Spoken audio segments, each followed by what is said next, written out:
to you, my viewers. If you are new to this channel, you are very welcome. Please subscribe. And if you have already subscribed, please continue to watch. And thank you for tuning in. UK to grant asylum seeker to persecuted IPOB and Mossab members. The UK has acknowledged the Biafra movement. There has been some reports making it round, in the media that the UK has released a guideline to a decision maker on how to consider and grant asylum to applicants of members of Biafra secessionist group, according to the Cable reports. But the news making it round that some people has already claimed that the UK has granted asylum to IPOB member. No, this is not correct. The UK has only set out a guideline to the decision maker at their home office, which is Department of Foreign Affairs in the UK. It's called Home Office. The guideline stated that those who want to make the decision in that department, the UK government has only set out a guideline. That's the procedure to follow in granting asylum to those in the UK. In the just released country policy and information, a division of the Home Office directed a decision maker to consider if a person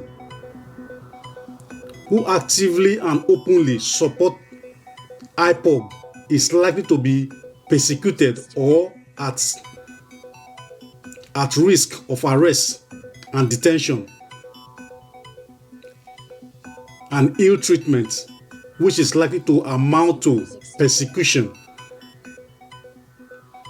So, by this decision, I believe the UK has acknowledged the Biafra movement. I could see the reason why the federal government of Nigeria, through its information minister, Mr. Lai Mohammed, was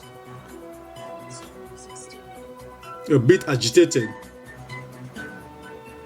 claiming that it is disrespectful for the federal government of Nigeria to be hearing this type of information from the UK government, which is supposed to be their partner in war on terror in Nigeria. Because recently the UK government has been assisting Nigeria through military assistance. But at the same time, the UK government is acknowledging through this guideline release in regard to the Biafra freedom movement, or Biafra sovereignty. So what does it say basically about Nigeria in the midst of a security situation?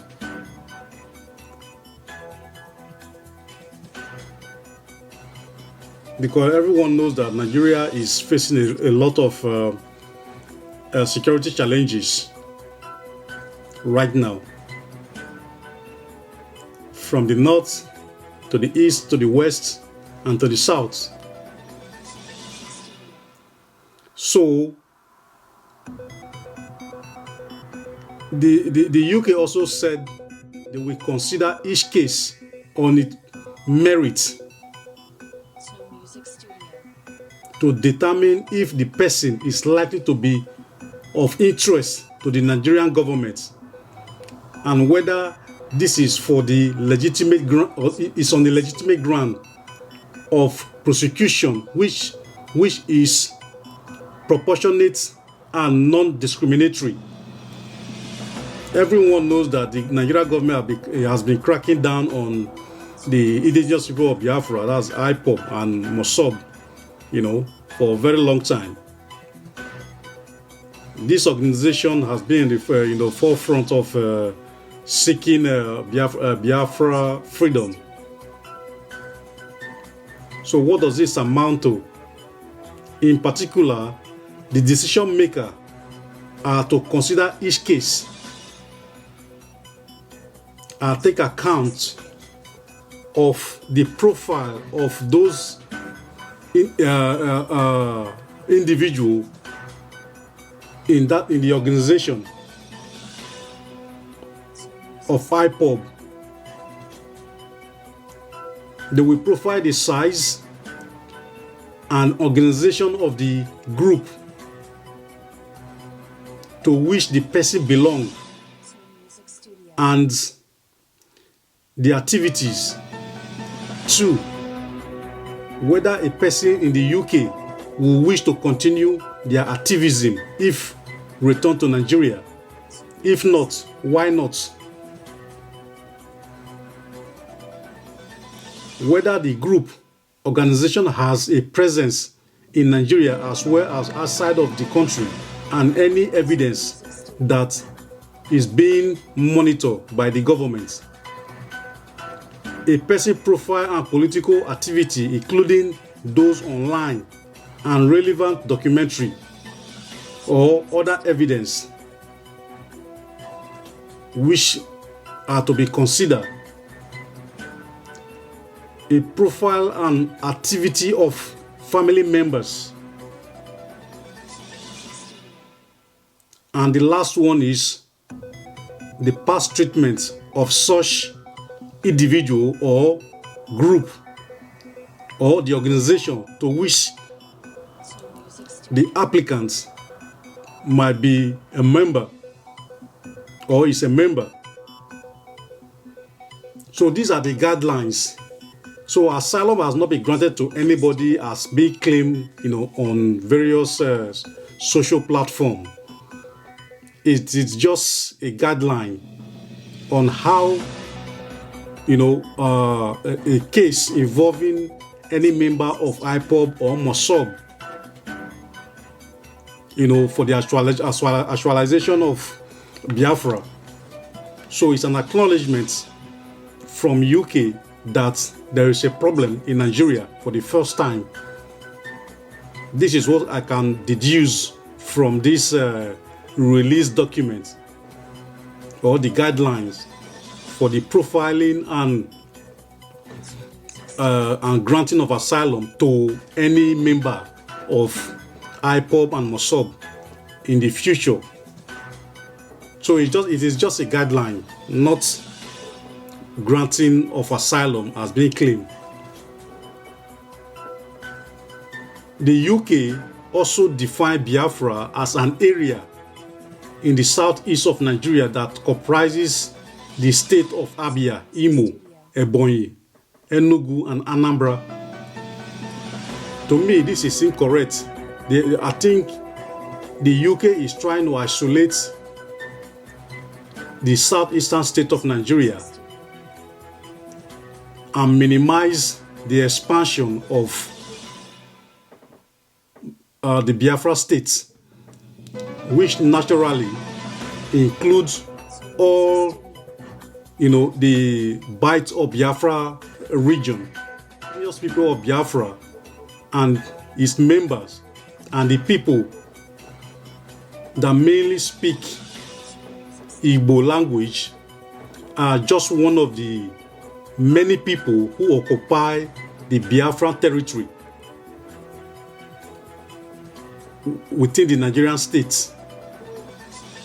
So Biafra is not limited to the 5 southeastern states as being claimed by the UK government by listing 5 states of the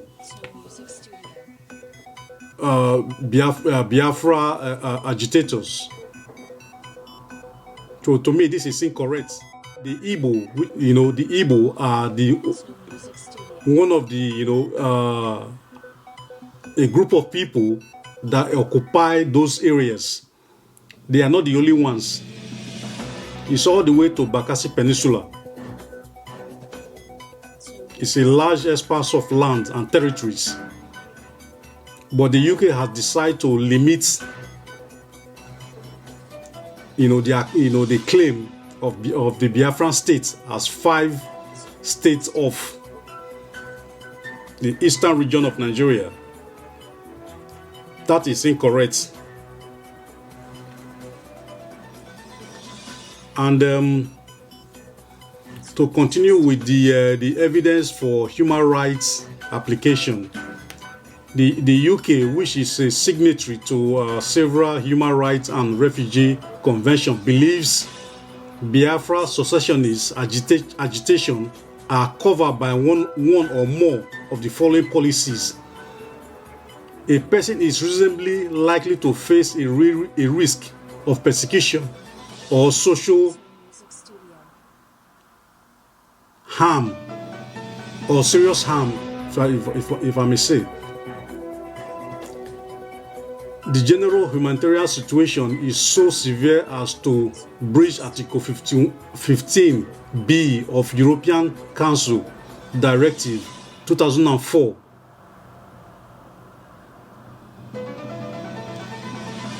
/83 of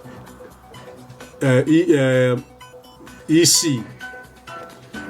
The Qualification Directive, Article 3 of the European Convention on Human Rights, as transposed in paragraph 339C and 339CA, number 3 of the Immigration Rules.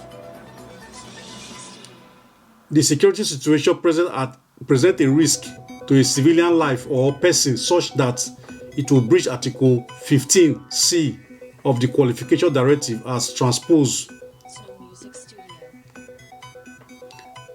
A person is able to obtain protection from the state or quasi-state body. A person is reasonably able to relocate within a country or territory. A claim is likely to justify granting asylum, humanitarian protection, or other form of leave. And if a claim is refused, it is likely or unlikely to be certified as clearly unfounded under Section 94 of the Nationality, Immigration and Asylum Act of 2002. However, the decision makers are directly to still consider all claims based on an individual basis, taking into account each case specific evidence or facts. This is what the information is all about. So no asylum has been granted to anybody. It's just a guideline set out on how the decision maker in the UK are to treat each case in the future. This is what it's all about. So thank you for watching and listening. Don't forget to subscribe. Thank you.